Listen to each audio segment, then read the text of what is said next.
Welcome to another episode of our brand new series that we have been going through a number of Islamic arguments, countering those arguments, trying basically to refute those arguments, but at the same time offering a lot of sources and tools to counter them, sometimes even using Islam's own sources, sometimes from the Hadith tradition, sometimes from the biography of Muhammad, sometimes from writing outside of that by other prominent Muslims.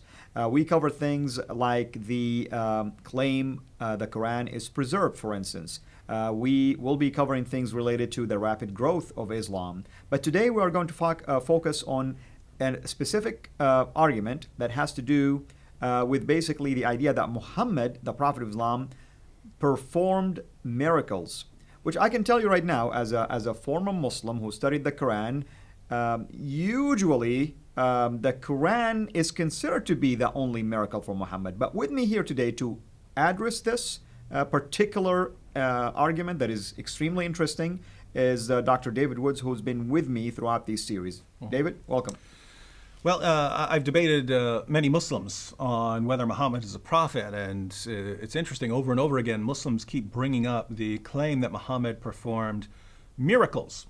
And this is to show Jews and Christians that Muhammad is in the same line of prophets that we find in the Bible. So if we go to the Old Testament, we find prophets like Moses performing miracles, like parting the Red Sea. If we go to the New Testament, we find Jesus performing miracles, we find the apostles performing miracles, and so on. And so this is to show that Muhammad is in the same line with all of these guys. And if Muhammad did perform miracles, that would be something that we would need to consider as evidence for Islam. And when we look at the Muslim sources, we find in the Sirah and in the Hadith, Muhammad performing miracles. We find him shooting water out of his fingertips when his followers were thirsty. He could miraculously provide food for his followers. Right. But we have to be somewhat skeptical of sources because of their dates, right? Muslims, Christians, we don't just believe things just because they're written down somewhere, right? We have to consider the sources. Now, when we talk about these sources, the earliest source that talks about Muhammad's miracles is Ibn Ishaq, Sirat Rasulullah, and that's written more than a century after the time of Muhammad. And that's a book that most Muslims I talk to don't even say they don't believe in. They say don't quote that book to us because I'm quoting things like the satanic simply verses because and things part like of it also were lost as well. And so they tell me don't quote that book. Okay. So what source do we go to talk about Muhammad's miracles? Well, they say we have to go to Sahih al-Bukhari and Sahih Muslim. But these were written 2 centuries after the time of Muhammad. So you're talking about 2 centuries to invent things. And we know that Muslims had very good reasons to invent stories. They're going around, they're interacting with Jews and Christians, and over and over and over again, Jews and Christians were asking the Muslims, what miracles did your prophet perform? Correct.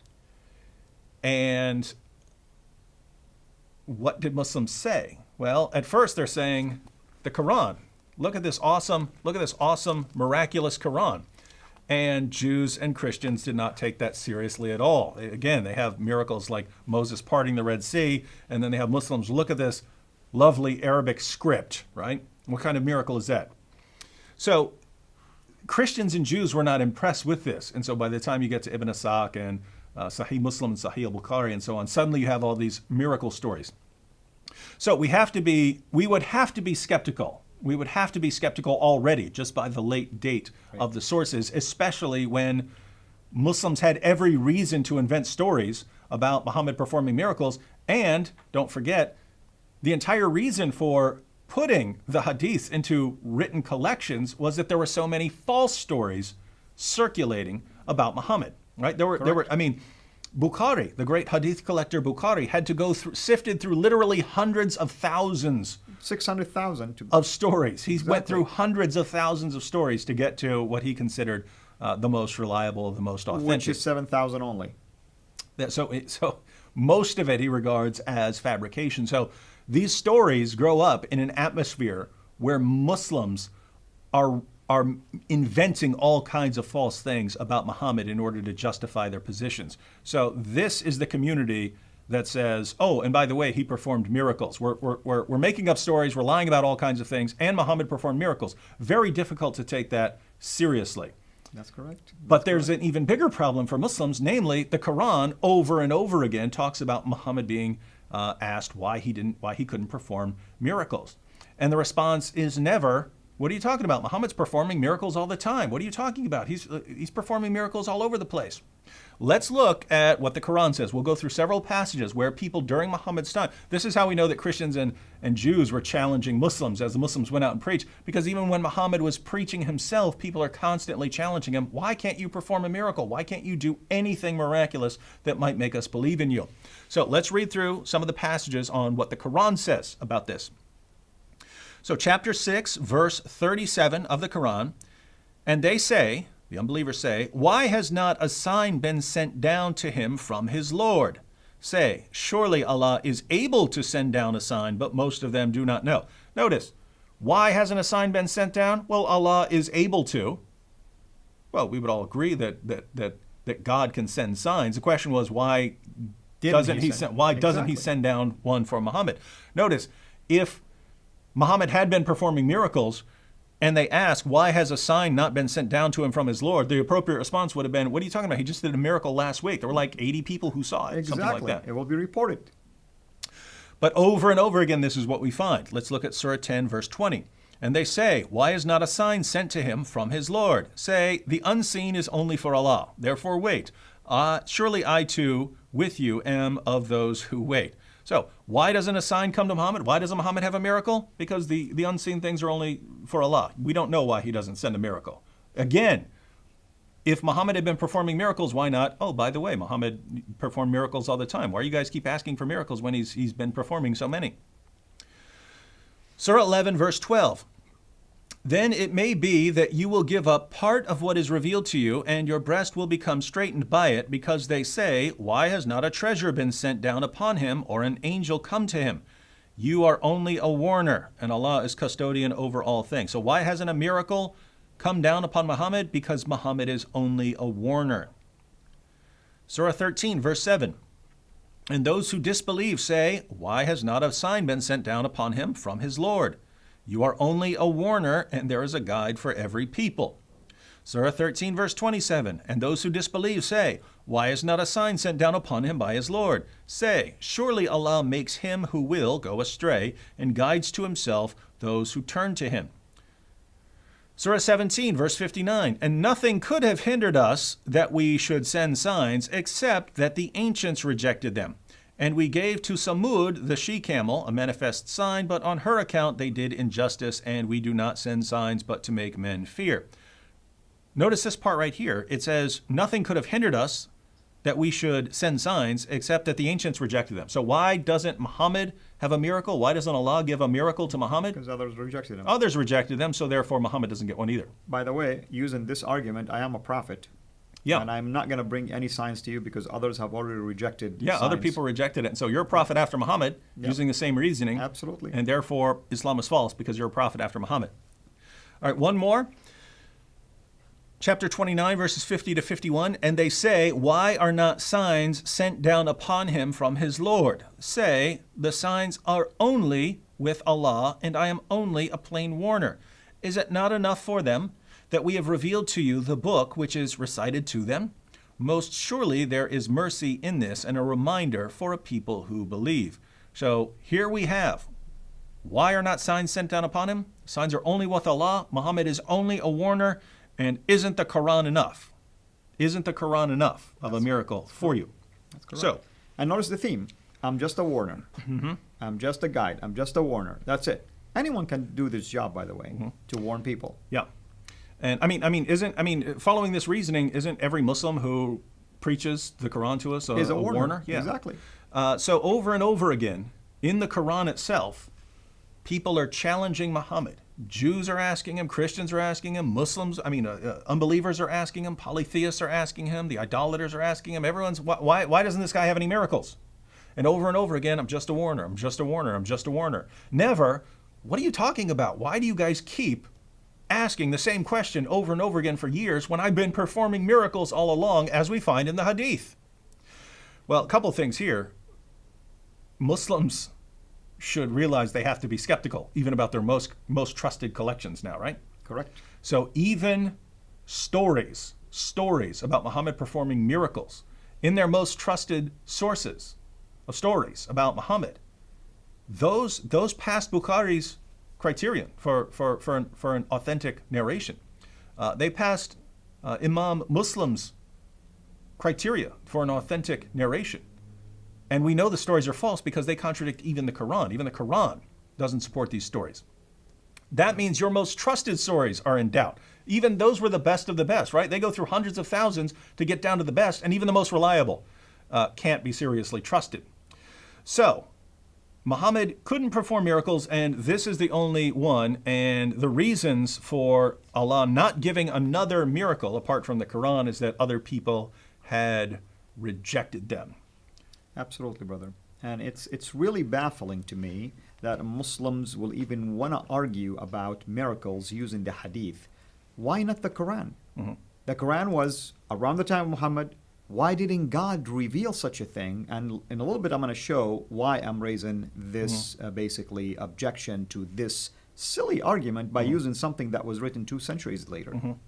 And so Muslims, by the way, do try to take that approach. They try to argue that there are miracles in the Quran, but they're only interpreting these as miracles because they're interpreting them in the light of these later sources and not of what the Quran actually says. So we'll look at the 2 examples they have. Muslims have 2 examples that they pull from the Quran to show that Muhammad did perform miracles according to the Quran. Now there's an obvious problem here.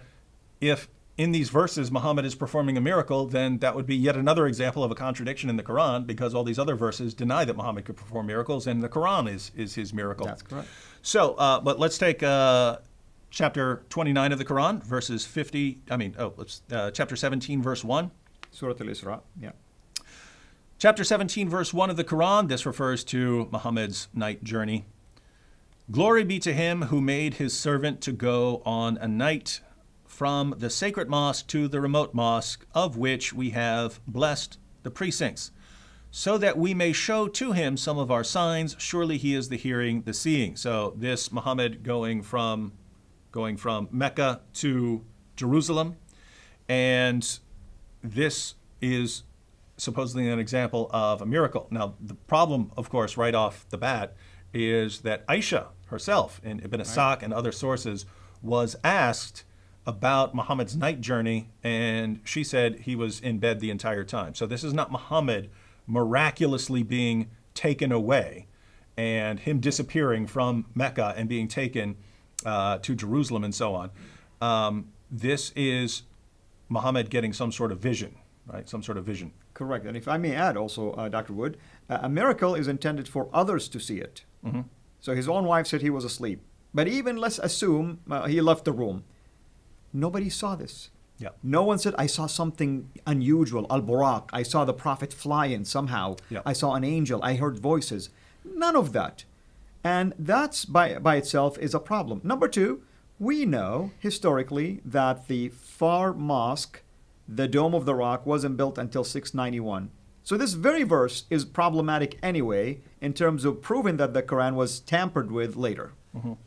And so you hit the nail right on the head there. It makes no sense for someone to say, "Hey, I was taken on a journey." No one saw it, but I was. Trust me on this one. I was taken on a journey. So best case scenario, you could say, "Well, the Quran says it, but no one sees it," and so it's basically Muhammad saying that he went on a journey. And oh, by the way, it's just some sort of vision. So this would be like me saying, "Hey, I had a dream," or something like this. I had a dream, and it's I went away to some great place and stuff like this. Therefore, it's a miracle, and I'm a prophet. No, we're asking, why don't we find miracles that could be confirmed? So notice, this just fits in with everything else. It's Muhammad is not doing any miracles that anyone can confirm. That's why they keep challenging him. And Allah says, well, people aren't going to believe it anyway, so I'm just not going to send them. And like you said, Dr. Wood, this is a vision. This is not a miracle. Mm-hmm. A more common one, because we do find this one in the Hadith, and Muslims think that this passage of the Quran supports it. But chapter 54, verses 1 through 2, the hour of judgment is nigh, and the moon is cleft asunder. But if they see a sign, they turn away and say, this is but transient magic. So, the moon is cleft asunder. There are stories in the Hadith about Muhammad going out and splitting the moon in half, and the unbelievers see it and so on. And so this is the miracle, and it's right here in the Quran. Now, what's the problem? Well, if you read this passage, this doesn't say anything about Muhammad doing anything here. There's nothing about Muhammad. There's nothing about Muhammad going out and saying that this is his sign or something like this. This doesn't say anything about what went on here, or even that this is some past event. And so you can only conclude that this is talking about Muhammad miraculously doing anything by reading the Hadith and saying, oh, what the Hadith talk about here, this is referring back to this, rather than that story in the Hadith evolving out of this passage of the Quran. And even in Muslim commentaries, we find that there are multiple interpretations of this verse which don't involve Muhammad doing anything miraculous. So this is Yusuf Ali's Quran, right? And he adds 3 interpretations of here. He says that maybe they're all true, and he does believe that this refers to Muhammad miraculously splitting the moon. But he notes 3 explanations are given, and perhaps all 3 apply here. One, that the moon once appeared cleft asunder in the valley of Mecca within sight of the Prophet, his companions, and some unbelievers. 2, that the prophetic past tense indicates the future, the cleaving asunder of the moon being a sign of the judgment approaching. That's actually what it sounds like to me, that it's referring to a future event. Notice the hour. Apocalyptic event, exactly. Yeah, the hour is near and the moon is cleft asunder, exactly. Right? So he acknowledges that is, so the prophetic past tense indicates the future, the cleaving asunder of the moon being a sign of the judgment approaching.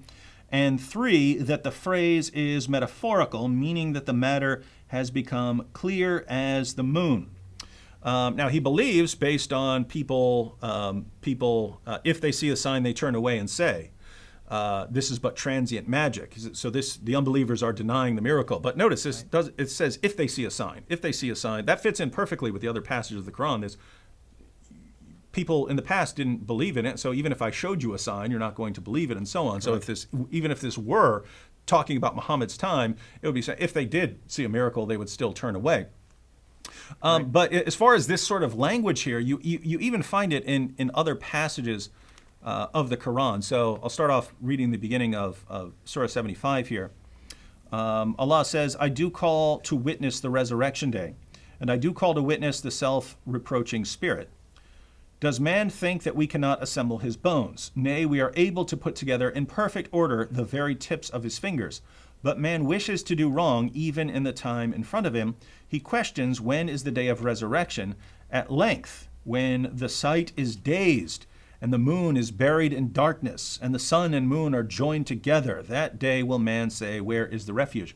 Notice this, the moon is buried in darkness, the sun and moon are joined together. The Quran uses this kind of language over and over again. So when it's talking about the moon being cleft asunder, and it says that this is a sign of the approaching judgment and so on, the judgment is near, it sounds like that's referring to apocalypse, not something that's happening during the time of Muhammad to confirm his prophethood. But I mean, at the end of the day, there's not one word about Muhammad doing anything. That's correct. Best case scenario for Muslims, according to the passage, you'd say people saw some event and didn't take heed about what they should believe about God and didn't take heed that the judgment is near or something like that. Nothing about anything happening here that would confirm Muhammad as a prophet. So when we read the Quran from beginning to end, there isn't one single word about Muhammad performing a miracle or Muhammad having anything to do with a miracle apart from the Quran. And we find over and over and over again, like a beating drum, Muhammad not being able to perform miracles and people constantly asking him why he couldn't perform miracles, and the Quran making excuses, making all kinds of excuses for why Muhammad didn't perform miracles. And so, if Muslims are basing their belief in Muhammad based on the idea that he performed these miracles that we find in the Hadiths, well, you really should read the Quran, Muslims, because Muhammad didn't do any of that according to the Quran. And I want to add to what you just mentioned, and thank you for all this detailed reference to Quranic verses. It's interesting because when it came to Muhammad, the Quran keeps insisting that he's just a warner. Yet the same Quran actually mentioned miracles that Moses did, Jesus did. Let me just give you a funny example. You and I know that Muslims are quick to rush to Deuteronomy 18:18 and say, only Muhammad is a prophet like Moses. Yep. Well, here is the Quran's own admission that he is not. Very In different. chapter 28, verse 48, this is what it says. Yet when the truth come to them from ourselves, they said, why has he not been given the like of that Moses was given? Which is what? Signs. But did they not disbelieve also in what Moses was given aforetime? In other words, just because the others rejected Moses' sign, I'm not going to give you any. This would have been a perfect opportunity for Muhammad to show that he is indeed a prophet like Moses. What about our Lord Jesus Christ? Even the Quran acknowledged that Jesus himself and his mother, both of them were a sign. And then Jesus himself also gave Long after the ancients had been rejecting other miracles of other prophets. Exactly. And God still kept sending people miracles. Exactly. Why? Because the people who are there are different people from the ones who had rejected the miracles. And many people did believe in Jesus because of his miracles, even though other ancient people rejected miracles. And I'm going to play the devil's advocate here. I'm going to pretend now I am this Muslim that heard you make this argument. I say, well, God usually sends prophets to specific times, and therefore the prophet will use miracles that are only applicable to their time. And Yep. Muhammad used the Quran because poems and basically, the linguistic, style of the Quran would have been the perfect counter effect for that. And you're not just making this up. We hear this from Muslims, right? Yeah, we hear this from Muslims. That's the miracle of the time. Well, guess what? If that's the miracle of the time, why do we read over and over again in the Quran people saying, why doesn't he have a sign? Why doesn't he have a sign? Why doesn't he give a miracle? Why Exactly. doesn't he give a miracle? This shows that the unbelievers, whether Jews or Christians or polytheists, didn't view this as a miracle. And in fact, when we look at the Muslim sources, we find many of them ridiculing this idea that Muhammad's revelations are what confirm that he's a prophet. So history shows that people didn't take this argument very seriously. Yes, he apparently won some followers early on who were impressed by his revelations, but that's not how Muhammad won lots of followers, right? When he fled Mecca, he did not have many people. It was only later on when his message changed to, join me, fight the unbelievers. If you die in battle, you go to paradise and get your virgins. If you survive, then you split up the war booty. We'll divide up the female slaves and all their property and so on. That's when Muhammad started winning tons of followers. So as far as the people of his time, very few people found this argument impressive. Exactly. Well, thank you, brother, as always. We appreciate your efforts. Can you give our audience just a hint of the next argument that we'll be addressing? Well, you mentioned earlier on the argument from Rapid Growth. So next time we could go over the argument that Islam must be true because it's growing so rapidly. Islam's the fastest spreading religion, so it must be the truth. Wonderful. Well, hopefully everyone is enjoying this series. And as I always say, I pray that if you are a Muslim who is watching this, that you would go and examine these sources that we've given you, all the references from the Quran and other sources like the Hadith or the biography of Muhammad, and also the Bible as well. But if you are someone who is ministering among Muslims, we pray that this also will be a useful tool in your hand. Until we meet again, have a blessed day.